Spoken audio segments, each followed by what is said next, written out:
KCAA. Do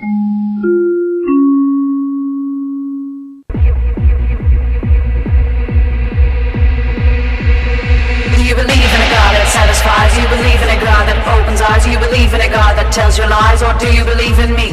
Do you believe in a God that brings you down? Do you believe in a God that wears the ground? Do you believe in a God that makes you bow? Or do you believe in me? Do you believe in a God that satisfies? Do you believe in a God that opens eyes? Do you believe in a God that tells you lies? Or do you believe in me? Do you believe in a God that brings you down? Do you believe in a God that wears the ground? Do you believe in a God that makes you bow? Or do you believe in me? It's Beyond Common Sense. It's Lanny Sense with Lanny Swerglow, KCAA's resident gay, woke, liberal, pot-smoking, race-mixing, tree-hugging, left-handed, science-affirming, Jewish, humanist, atheist, a white evangelical Christian nationalist, worst nightmare.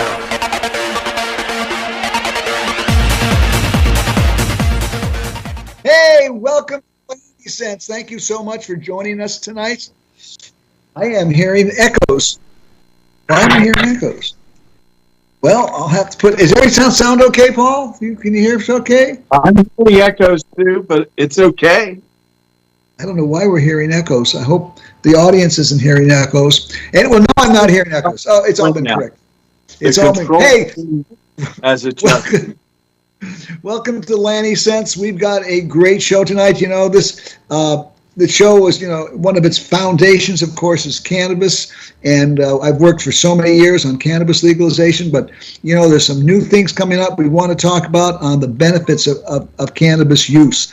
And that's always been the number one thing that drove me. I got involved in the cannabis movement back in 1995. I smoked cannabis all my life, ever since I was 19 years old. I didn't drink, I smoked cannabis. But in 1995, I had a very close friend who had contracted AIDS. He was a roly-poly guy that had wasted around down to nothing from the AIDS. And we found that cannabis was really beneficial.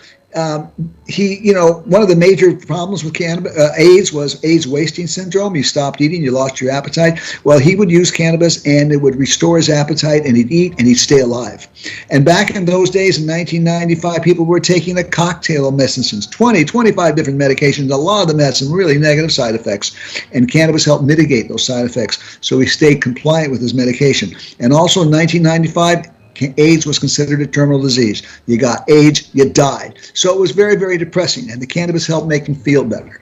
And here's this substance, whatever you want to call it, that made him feel better, made him stay compliant with his medications, and helped him actually stay alive. And I or his friends had to go out in the streets and deal with criminals to help him get it. And I said, that is insanity. And that's how I got involved. And one of the first people I met in Portland, Oregon, after I decided it's time that I got involved in this movement to bring about the legalization of cannabis, I met Paul Stanford. And Paul was doing all kinds of things. He had all kinds of hemp businesses he was doing back there. I was operating a nightclub, and he had all this hemp paper he had bought. And he had no place to store it, so he stored it in the basement of my club, stack after stack after stack of this genuine hemp paper. And so Paul was one of my first big inspirations, and if it wasn't for Paul, I don't think I would have gotten this. And I was making TV shows back then. I was making a show called Night Scene, which is kind of like a gay tonight show. I did a show called Outrageous, which was the stage shows the kids put on in my clubs. And I did another show called Bunk Busters, which is a show about atheism. And then Paul asked me if I would help do a show for their legalization initiative and their medical. And so we put together a show called Cannabis Common Sense. And it was one of the best things I've ever done. And the show is still on thanks to Paul. Paul, welcome. Oh, before I do that, I want to introduce one other person who's here in the studio with me, and that is David Alexander.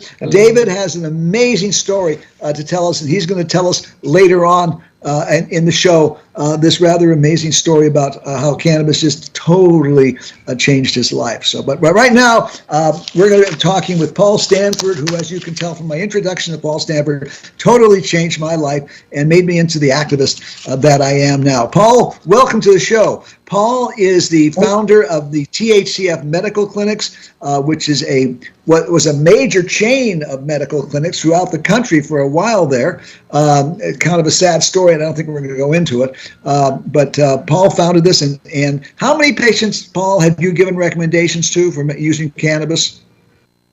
Well, my clinics and the 40 some odd doctors I've worked with over the past 25 plus years, starting in Oregon in 1999, it's a little over 270,000 patients. These days, I just have an office in Portland, Oregon. You and I worked together on a Riverside, California office for, I don't know, 6-7 years, right, Lanny? Right, yes. But that's amazing. 250,000 medical marijuana recommendations, 250,000 healthier, better off people, thanks to you and the THCF Medical Clinic. Yeah, it's probably one of the most impactful things I've done in my life. So I've done a few others. I imported and sold hemp paper. I went to school in China and learned Chinese. And in 1988 to 1997, I imported hemp paper and cloth and did that as a business. And then I started the medical clinics in 1999. And I started the cable access television show that you and I worked on for the first 120 episodes back in October of 1996. That's when we first recorded there at your other club, the City Nightclub, and then we moved into the Modish building. As you may recall, the Modish building was managed by my friend Chris Iverson, and so we had stored several tons of hemp paper in the basement of that building.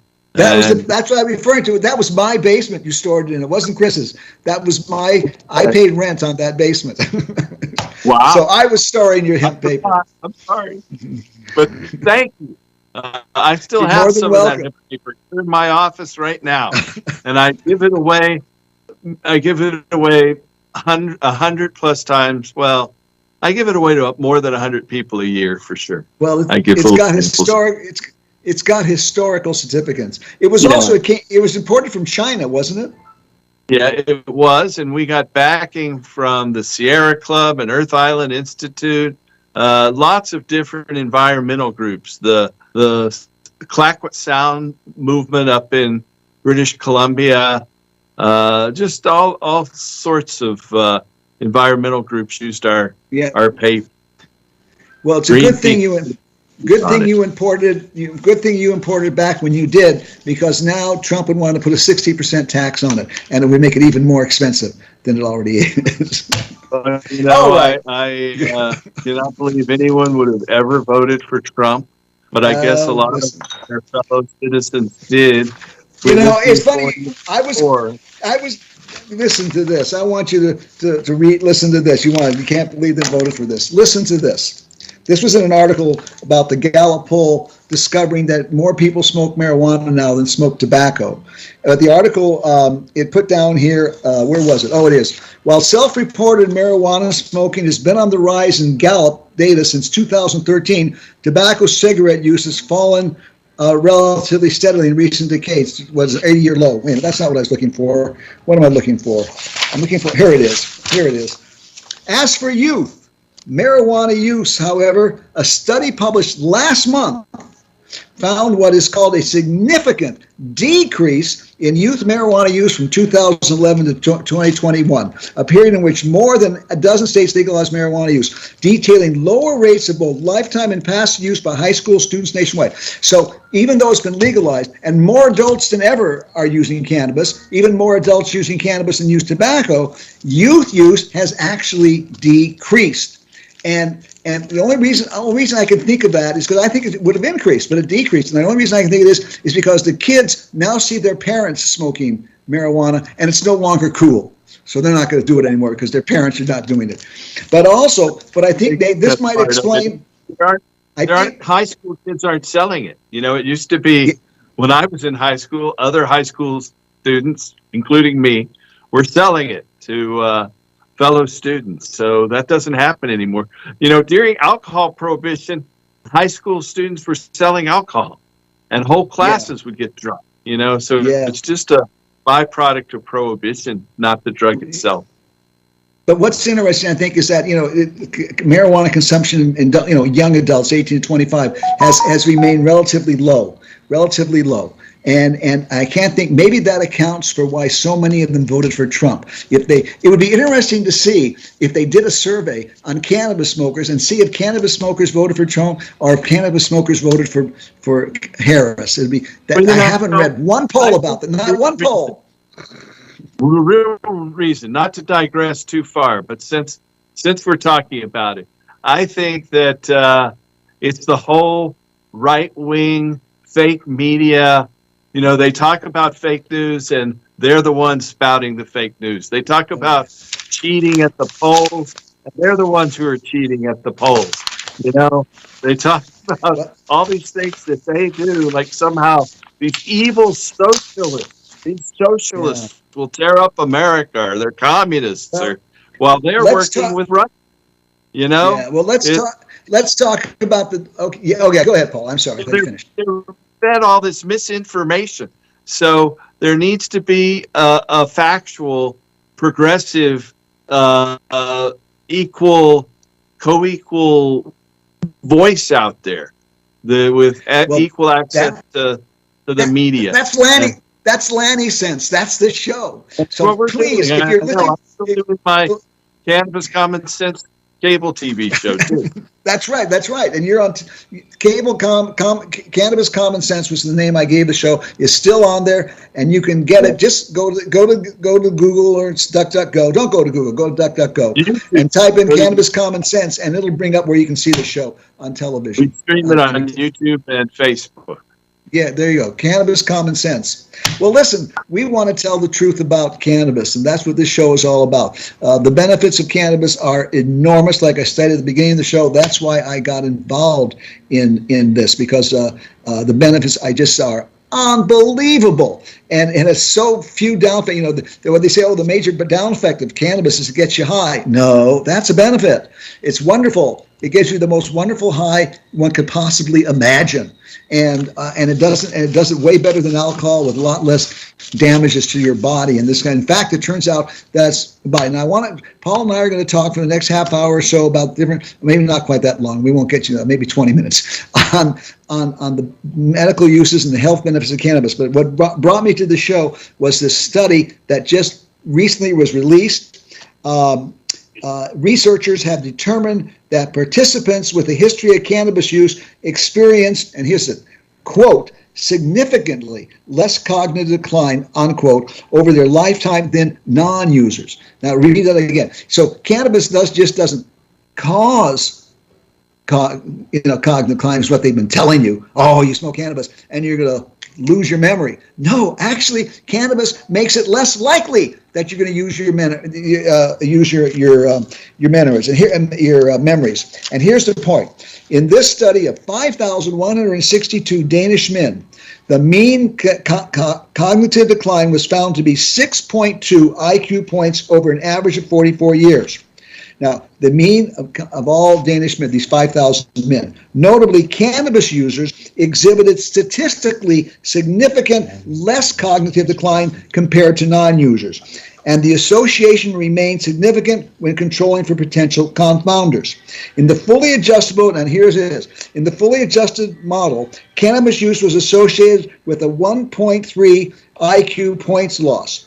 1.3, and if people who didn't use cannabis, they had a 6.2 IQ loss. So you have, as you get older, your cognitive, you don't think as well. But if you smoke cannabis, you're going to keep that memory and your reasoning faculties way better in tune than if you don't use it. Right, Paul? Yeah, there have been studies going back 20 years that talk about how cannabis stops the buildup of calcium and plaque, not just in the brain and between the synapses, but in the heart and the coronary arteries. And so cannabis is a uh, brings back homeostasis.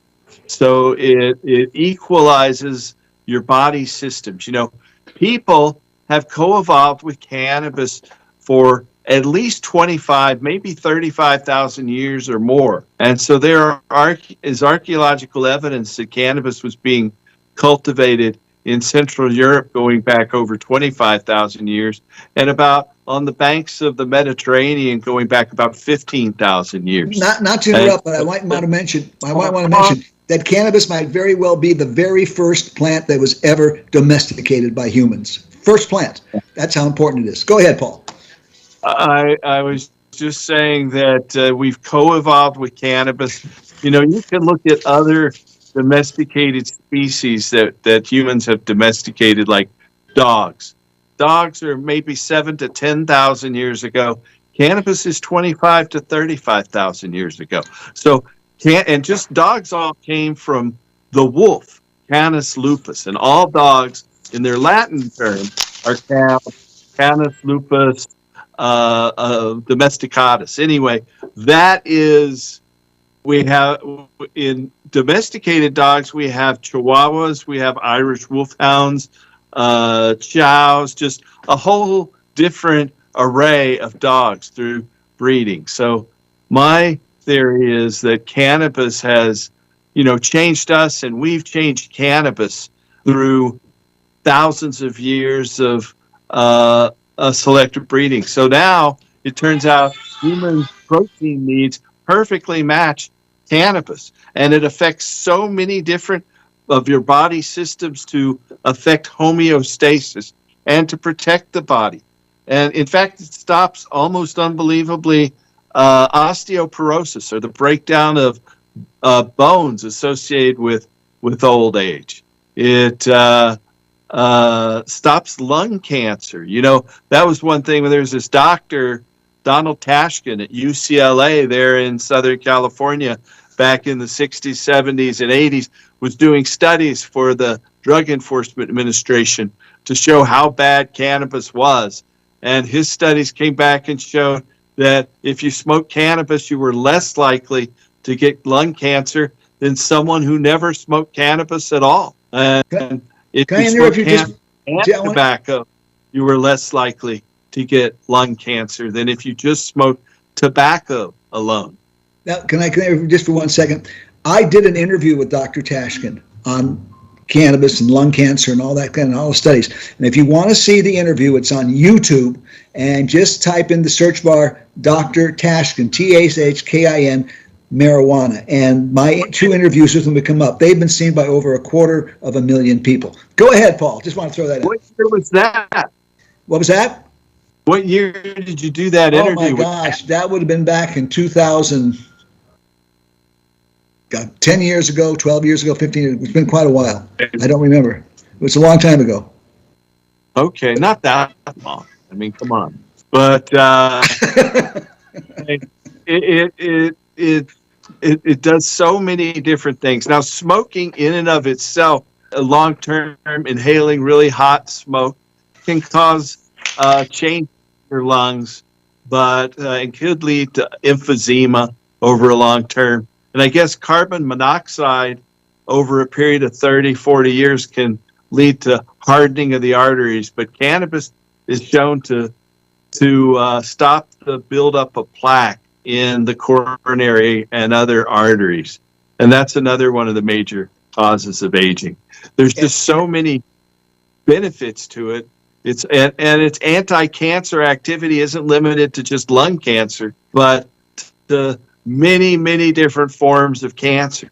So brain cancer and lymphoma and breast cancer and all kinds of cancers. It helps slow down the development of cancer, and some people claim, and there's some evidence for it, actually can cure cancer. Go ahead, Paul.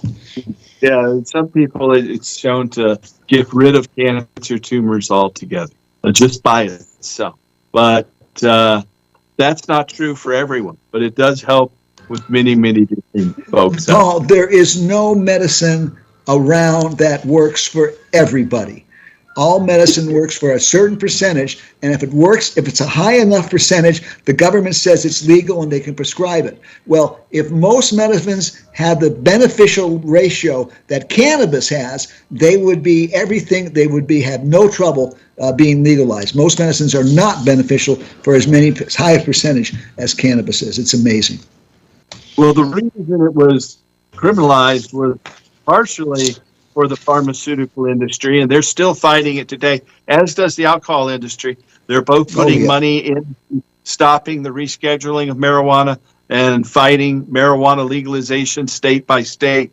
But, you know, it was really the petrochemical, pharmaceutical, military, industrial, transnational, corporate, elite, fascist sons of a bitches who brought us marijuana prohibition about 100 years ago. Because you can take cannabis and pour it right into any diesel engine and run that diesel engine, and with no conversion to the cannabis oil or to the diesel engine. You can't. No, you have to put in cannabis oil. You don't put in cannabis leaves. And it's not the leaves. I'm talking about the hemp seed oil, not the flower. Okay. That's completely different. We're not talking about, but the seed oil can be used to make all kinds of plastics. In fact, there's also another plastic process out there right now that's biodegradable, and they've made a product called hemp tensils that's available through Amazon, and it's cannabis stems or hemp stems and cornstarch, and it's fully biodegradable. And so that's a solution to many different environmental problems right there. But not only does hemp seed make good plastics, but it's very, very healthy for you because it has all the omega-6s, omega-9s, omega-3s, all the fatty oils that our body needs. You know, you can get it from salmon. You can also get it from linseed. Linseed is also flax, and it's very similar to cannabis, both in terms of its fiber and its seed oil. But hemp seed is much more productive than flax. And so they're not really related. They're similar. When I grow my plants, we get so many seeds. We never get rid of the males in time, so we get lots of seeds. So I see hemp seeds are very productive. I get clumps. You know, if you have your males, you'll mess up your neighbor's flower sensimedia crop too. That's a very contentious issue in Humboldt County in Southern Oregon, is that people not, culling their males and putting seeds in the marijuana. I don't think any of my neighbors are growing. I think I'm the only one in the neighborhood. Anyway. Listen, real quickly, if you have any questions you want of Paul, you want some questions about the health benefits of cannabis, you can give us a call at 909-383-1000, 909-383-1000. Paul, one of the reasons, why is cannabis have all these huge range of benefits, and it all has to do with the cannabinoid system and the cannabinoids that cannabis produces. You want to tell our listeners a little bit about that? Well, right. There are a variety of different cannabinoids. Back when I first started studying cannabis in the 70s, when I was a teenager, we only knew about 4 or 5 different cannabinoids. Nowadays, they know about 170. And there's an interaction between the different cannabinoids and types of cannabis, along with the terpenes, or the floral hydrocarbons, the aromatic hydrocarbons that lend the taste and flavor. The cannabinoids themselves, they don't have a flavor. They're neutral. And it's only the terpenes that add the flavor. But those also modulate the medicinal effect as well, with anise and myrcene and limonol, or limonene as well. All of those are different terpenes, and there's hundreds of those as well. So as you mentioned, not everything works for everybody, but scientists are looking at how these different cannabinoids in an extract affect different types of cancers. And they found that mixing different cannabinoids like CBG or cannabidiol, which is the mother cannabinoid, the one that's the first individual cannabinoid that a plant develops before it starts converting into tetrahydrocannabinol or THC acid form, THCA. And it's in decarboxylation, where in the heating process or in a chemical process, the carbon molecule is pulled off of the rest of it and of the rest of the molecule, and that transforms cannabis to delta 9 THC. And so different components like CBG, CBD, CBA, CBN, they all have different effects, and they modulate each other to some degree. Scientists people might really discovering how they all work together in this synergistic effect. One thing, but what people may not recognize, we haven't said, is one of the reasons the cannabinoids have such an effect on us is because we produce cannabinoids naturally. For example, when you are hungry and you need food, your body produces cannabinoids that go to the brain and say, you're hungry. It makes you feel hungry. So you go eat because it's important that you eat. This is why you have the old marijuana munchies. You smoke cannabis, the cannabinoids in cannabis go to your brain telling you, hey, you may have just eaten, but it's telling you, oh no, you're hungry, and you get the marijuana munchies. Our bodies has cannabinoid receptors from the top of our head to the bottom of our feet, and they are absolutely essential, these cannabinoid receptors, for our survival. And cannabis is as far as I know, is the only plant out there that produces cannabinoids that are bioreactive, and will work with our cannabinoids, and that's how they provide all this huge range of relief, from making you eat to helping to cure cancer to helping reduce pain, helping with movement orders. It's all this endocannabinoid system that the cannabinoids in cannabis affect. Paul. So the endocannabinoid system runs retrograde in your nervous system to all the other neurotransmitters. So it's a neurotransmitter in your nervous system, and it goes in the opposite direction against the flow of all the other neurotransmitters, and it modulates all the other neurotransmitters, and that explains its wide effect. And none of those are located, by the way, in the area of your brain that control breathing, heartbeat, those kinds of things. That's the brainstem. That's the brainstem. Those are there, and that's why cannabis doesn't really affect breathing and sleep and heart rate. So anyway, cannabis though modulates all the other neurotransmitters, and it's kind of the gatekeeper in the whole neurological system. Yeah, and like I said, the brainstem is like sometimes referred to as the reptilian brain. It's a very, very ancient brain part, and like I said, Paul says, it regulates your heartbeat, it regulates your breathing, and you don't have any cannabinoid receptors there. So you can use all the cannabis you want. That's why it has such a, it's so safe. Nobody dies from it because it doesn't have anything that attaches to the body like other things do. So anyway. Okay. Hey, the cannabinoid system is in all mammals. All mammals share this. I think birds also have it. And so it's something that was developed in the evolutionary process long ago. But the cannabis plant from Central Asia was definitely a novel finding for our ancient ancestors. And they decided that this was special. And it's actually embedded in many different religious systems, even today. In Japan, the emperor has to be coronated using hemp cloth that's prepared in a sacred manner under Shinto rituals. In China, they still use hemp clothing to denote mourning. A white hemp shirt with a hemp collar is something you'd wear at a funeral in China.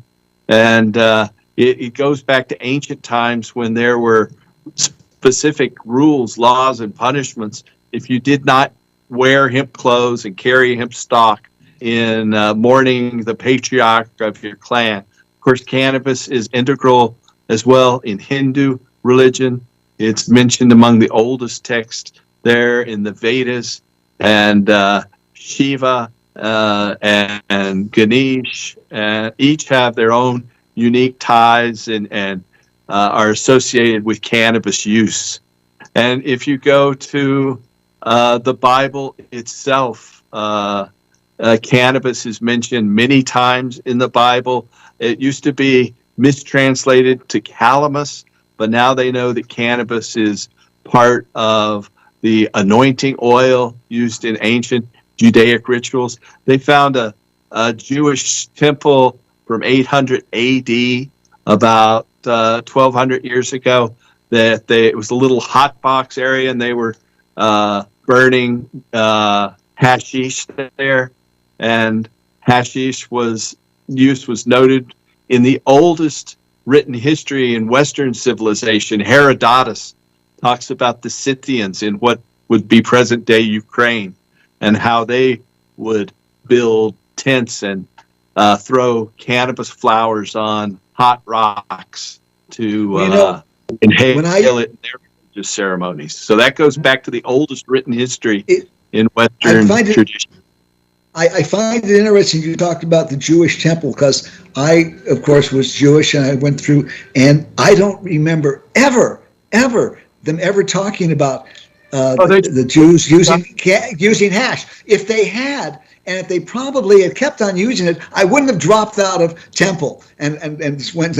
I would have probably stayed at temple. And so they just discovered this temple in an archaeological study about 8 years ago, and so it wasn't something that they even knew about back then. I mean, some scholars knew about it, but and knew that it had been mistranslated in many others. They still don't talk about it. If you actually look at, I think it's Isaiah 18, verse 4 to 6, it talks about vaporizing cannabis there, and how they'll throw their the bud when it's ripe with sour grape onto the heat, like clear dew in the morning sun or something. It's really pretty poetic talking about cannabis there, and it's mentioned several other times. You know, Paul, what's so amazing, of course, and going back, and we're going to have to wrap this up in a few minutes, this thing about the cognitive decline. I mean, this is really major. Everybody's talking about Alzheimer's and all these kind of problems. If this study that was just released had found, in fact, that cannabis did accelerate cognitive loss, it would have been the headline in newspapers and the lead-in show and all kinds of broadcasts all over the place. Cannabis use causes cognitive memory loss. But it doesn't. Actually, cannabis use prevents it and makes it less likely that you're going to have memory loss. Did you see any newspapers with the headline? Did you hear about any broadcast shows, any podcast, anything? No, it's totally ignored because it's beneficial. The New York Times just 2 weeks ago, the New York Times had done a number of editorials about 6 or 7 years ago, really in favor of cannabis and cannabis legalization. But these latest articles talk about cannabis emesis, the involuntary nausea, severe bouts of nausea. And that is a reaction to an overdose of cannabis in some people. And some people do develop that after using cannabis for many years. Not everyone. I've met a couple of people, I won't name names, but that have to be very careful, and that have isolated that as a cause of severe bouts of nausea for them. And I've seen people who eat too much cannabis, my wife included, get very severe bouts of nausea where they have to vomit like every few minutes for an hour and a half. You know, that's such a small number of people over the oversight that use it. And if you look at alcohol, negative news got a lot of attention. Not that anyone's dying from it or anything. Right. But Yeah, I mean, they blow way out of proportion. Protective effects. I agree. Yeah. And so well, listen, Paul, I've got David Alexander here with us tonight, and I really want to bring him on for the last 10 minutes or so of the show so he can kind of talk about this amazing thing. If people would like to get more information, do you have a website or something they can go to check things out about THCF Medical and other kind of stuff you're involved in? Yeah, well, there's THC-foundation.org. That's THC-foundation.org. Or you can go to CRRH for the Campaign for the Restoration Regulation of Hemp. That's CRRH.org. That's our political committee and where we run our cable Cannabis Common Sense show on Facebook. And of course, if you want to reach out to us, that's the best way. Very good. It's interesting. I remember CRH regulation of hemp, and that's been around for a long time. And the thing is, it's legal now. You know, it's legal now. It's not as legal as we want it to be, but it is legal now. People aren't being arrested anymore for it. Well, I was the chief petitioner on the initiative here in Oregon to legalize marijuana, and I moved to Oregon to work on marijuana legalization in '84, and we put the second vote ever held in the United States on the ballot in '85 for a vote in 1986. And I moved to Oregon. This other guy named Jack Hara moved up from Los Angeles. Jack had worked on the first marijuana vote in California in 1972, which got just 31% of the vote. Our initiative in '86 got 27% of the vote. So you lose and you lose and you lose, and eventually, when you're right, yeah. Yeah, and now more people smoke cannabis than smoke tobacco. Isn't that absolutely amazing? And they're so much better off smoking cannabis than not tobacco. And you know what? If you're not smoking cannabis, if you're not taking cannabis gummies, if you're not inhaling cannabis oils, well, you're going to lose your mind sooner than if you do. So if you talk anything else from this show, after tonight, go, if you're not using cannabis, you might look into it. Instead of smoking, I use a Volcano vaporizer, which is a machine that lasts 15 or 20 years. It pumps hot air through the cannabis flowers and vaporizes the plant oils and resins without burning the cannabis, and therefore it's not nearly as hot. When you burn cannabis, you're actually destroying the cannabinoids. And so the faster it's burned, the more cannabinoids are destroyed. But with vaporization, you don't destroy the cannabinoids. And in fact, what isn't vaporized is left in the cannabis and can be consumed orally. Are you saying that you get higher using a vaporizer than smoking? Oh, yeah. And you can get really high if you eat what you vaporize. After you vaporized it, if you eat it. Sprinkle on your food? Looks like it's, there's a bunch of different ways. You'll be stoned. You'll love the ice cream. You put it on ice cream. I have some medical patients that only want vaporized cannabis, and they put it in capsules and take it that way. Sure. Listen, any way you get it, it's better for you than not using it. So whatever way you like using it best, smoking, vaporizing, eating, whatever it is, take your cannabis. It's like exercise. If you the more you do, the better off you are. Anyway, Paul, thank you so much for joining us tonight. It's been wonderful. I'm going to have you on again to talk some more. You're just an absolute encyclopedia of cannabis knowledge. You guys have fun. I need to get home and I've got to see patients in the morning. Okay. Hey, we put out little cards for my radio show. I'll send you some to put on your countertop. Okay.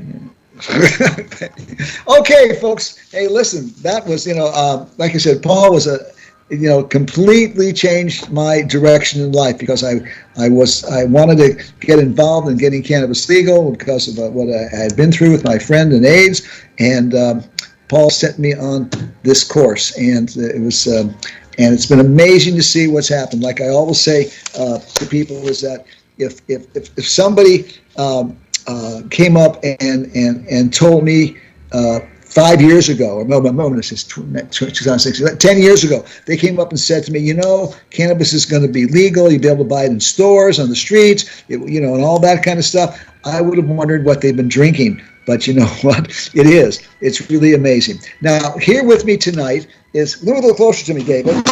Hello. Let me move the camera. There you go. With me is David Alexander. And David's life, like so many people, his life was changed by his use and introduction to cannabis. He's got an amazing little story. We only have about 10 minutes or so left in the show, but he is going to tell you the story. Listen to it. It's really heartwarming. David. Before we get started with that, real quick, I want to share with you guys, I got together with Mr. Tommy Chung. He signed some merchandise for me to have a raffle. I'm raising money for kids who aren't as privileged as some of us are. The tickets are $15 for 20 tickets. You can go to my Instagram. That's Nature's Healthy Alternatives 13. Again, it's Nature's Healthy Alternatives 13, and it'll give you more information. And you can win Tommy Chong swag, right? Yes. Right. Okay. Signed by Tommy. Signed by Tommy. Yes. Hey, go your story, please. Okay. Well, I got introduced by cannabis at a young age. It was through my father. My father used to use it as we were growing up. My dad was in Vietnam. When he came back from Vietnam, he suffered from a lot of PTSD. So cannabis was his thing. Now, when we got into elementary school and we learned about the DARE program, we would actually go home and tell our dad that he was going to die from smoking cannabis. And finally, he got tired of hearing it, and he went to pharmaceutical meds. The first thing he started off with was Motrin. And then from Motrin, he went, of course, to Oxycontin, Vicodin. And then the last year of his life, it was morphine. And that actually, taking medications for 36 years straight, destroyed his heart. Destroyed his heart inside, to where when the doctors went in to do a valve repair, they said that my dad's heart dissolved like coffee grinds in their hands. So there was nothing they could do, which was very sad, because I know if today, if my dad was alive and he was still using cannabis, I mean, he would still be alive today. So I got more involved with cannabis because I feel that following in his footsteps, using pharmaceutical meds, would not only hurt me, but they would kill me.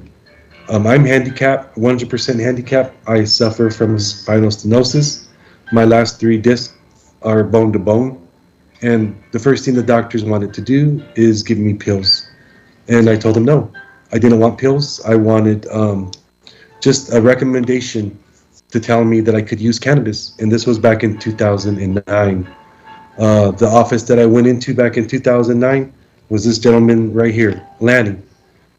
Lanny sat there and told me what I had to do.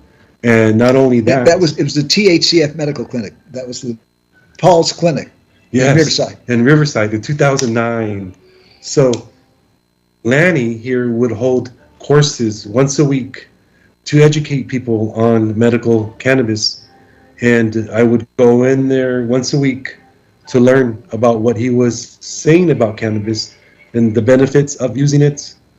I learned that not only you only have to smoke cannabis, but you can make it into an oil, and you could, eat it as an edible. Like, these are things I really didn't understand how they were made until Lanny educated us and taught us. Lanny was the person who educated me. If you go to my page, which is Healthy Alternatives 13, you'll see a lot of pictures of me and Tommy Chong. And me and Tommy got introduced together because of cannabis. Cannabis brought us together. I was able to recommend something to him, and we're still friends today. But it's just the love of the plant, knowing that it helps for everything. It really kills cancer. It really helps people with the worst pain ever.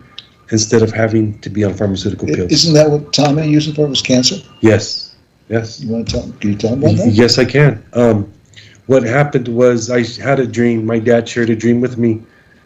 Even though he's been deceased since 2005, he just shared this dream with me in 2009 that Tommy was going to get cancer and fight off his cancer by using cannabis. I went to school for it. I learned about it. I went to Oaksterdam University. I learned about it through Lanny. I learned how the benefits of cannabis, to where a few years later, when I sat and I talked with Tommy, he told me that he was just diagnosed with his cancer. So I was able to share with him the uses and the benefits of cannabis, and we're friends today because of it. It's an interesting story. You guys are going to hear a lot more about it. Just go to my webpage. You'll see just the interaction between the two of us with Lanny. You know, I wanted to thank Lanny. I hadn't seen him since 2009, and I wanted to thank him for the knowledge and information that he shared with me. I ran into Lanny 2023, 2022, 2022, here in Beaumont, California, on the corner, and here we are today. So yeah, but I said I was on the corner. I was running for the San Gregorio Memorial Healthcare District Board of Directors, and one of my ways of getting voters was I would stand out on the corner of 2nd and Highland Springs Avenue, and my spouse Victor would be on the other side of the I-10 freeway at Highland Springs and the I-10 entranceway, and we were holding these big 2-foot by 3-foot signs that said elect an RN for the San Gregorio Memorial Healthcare District. Lanny. And he saw me, he was out there, and that's how, if I hadn't been running and I hadn't been out there campaigning, we still wouldn't have gotten together. No, we still wouldn't have gotten together. And it's an interesting story. It's awesome. It's an amazing story. Cannabis is just so beneficial to everybody. You know, if you don't want to smoke it, eat it. You know, if you don't want to eat it, rub it on your body. You know, learn the benefits of a rub, how to use it properly, because a lot of people aren't educated on how to use rubs. So they give, once they use it one time and they're not knowing how to use it, they don't think it works.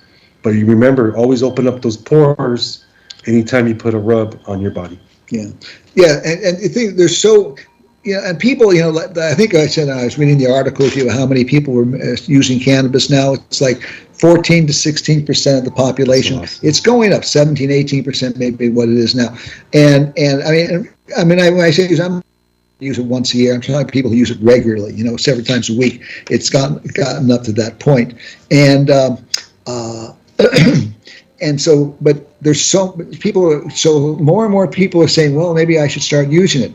And they don't realize how many ways there is to use cannabis. Everybody thinks the only way is, you know, smoking a joint. And that's still probably the most common way that it's used. The fastest. It's the fastest. Well, it's the fastest. Inhaling, that's part of the thing is when you inhale cannabis, it goes through your lungs and directly into your bloodstream. So within a couple minutes, you are feeling the effect. And that's really very good, you know, because especially when you're new, you don't know how much you're going to need to start to gain high. So when you smoke it, within 2 or 3 minutes, you'll be feeling it. If you're not feeling it, then you smoke a little bit more. But if you're feeling it and you're feeling it, hey, this is what I like, then you don't smoke more. And that's why smoking or inhaling using a vaporizer is probably the best way, because the effect is within minutes. Edibles are great, but yes. When you're going through your digestive system, when you go through that, you could take a half hour, it could take an hour, sometimes even more. And then you take too much. And then you take too much. Too good. There's a story about Maureen Dowd. Maureen Dowd was a reporter for the New York Times. And when Colorado, back in 2012, legalized marijuana, the New York Times sent Maureen to do a story on it. Now, Maureen Dowd is she's a Pulitzer Prize winning author on their series on Vietnam's, and so the New York Times sent her out to Colorado to do the story on what legal is. So she went there and she decided, well, she would try it. She hadn't used it. And so she went to a store, one of the dispensaries, and a chocolate bar, small chocolate bar. And she took it back to her hotel room and she ate a little piece, you know, a small piece. And absolutely nothing happened. 15, 20 minutes happened, nothing happened. So she said, she just ate the whole thing. Oh my God.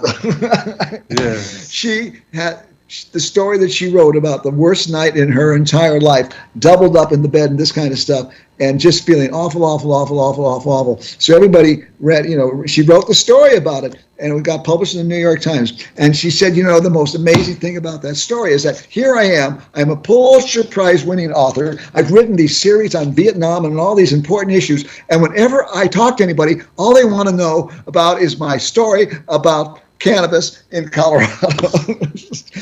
I think we've all been there with edibles, because I know I got stories to share. Yeah, well, I'm not a big fan of edibles, but yeah, because they really affect me too much. That's really true. They affect me. What's he saying? Okay, they really affect. They just knock me for a loop. So I'm very, very cautious on edibles. But there's other ways. David talked about rubbing. If you have sores or pains, this kind of rubbing the oil on is very, very good. Another way, using Eating the oil. What? Eating it. Eating it, yeah. You can eat it. Just a scoop. Yeah. There's also what's called sublingual administration, where you take it under your tongue. Yes. And that's very rapid too, because it goes right into your bloodstream. So sublingual, where you would take a little pill or a little tablet or little drops, and you take them underneath your tongue. And there's a suppository. Yep. That's one. It sounds funny, but suppositories are a great way to administer medications. I'm an RN. I used to give suppositories a lot, and there are suppository for cannabis. But the point is, it's beneficial. You heard about Paul and I talk about the cognitive loss and for pain and all these other things. You heard about David talking about it for spinal stenosis and all these problems and helping prevent cancer. Yeah, it actually does prevent cancer. All the studies are out there showing that consistent and long-term use of cannabis helps make it less likely that you will develop other cancers. Cannabis users are less likely to develop lung cancer. They're less likely to develop brain cancer. They're less likely to develop lymphomas. They're less likely to develop breast cancer because the cannabinoids in cannabis actually inhibit the development of cancer cells. And it kills your herpes. Yeah. Saying, you go to Vegas. Yeah, you go to Vegas. Comes back. Yeah. Anyway, so if you look it up, just go to DuckDuckGo. Like I said, don't go to Google, because then they're going to know that you're looking for cannabis stuff and they're going to sell that information. So go to DuckDuckGo for doing your search engine stuff, and they don't sell your information. And do some search if you want to learn more about it. But one thing you can do is, I've written a book called The Cannabis Chronicles, and it's available on Amazon and then Kindle. So you just go to Amazon or Kindle in the white search box, just put in the words cannabis/Lanny, and my book will come up. And it's 120 different stories about the medicinal health benefits of cannabis. Everything from treating brain tumors to getting a good night's sleep. It talks about movie stars like Marilyn Monroe and Heath Ledger, and these people who died, and if they had cannabis instead, they'd probably still be alive today. So that little noise, I think that's them telling me I better shut up. So listen, I want to thank you all for joining us today on Lanny Sense. Please tell your friends about the show every Tuesday at 8 o'clock here on KCA Radio, the station that leaves no listener behind, and we are the show, Lanny Sense, that leaves no gender behind. Good night.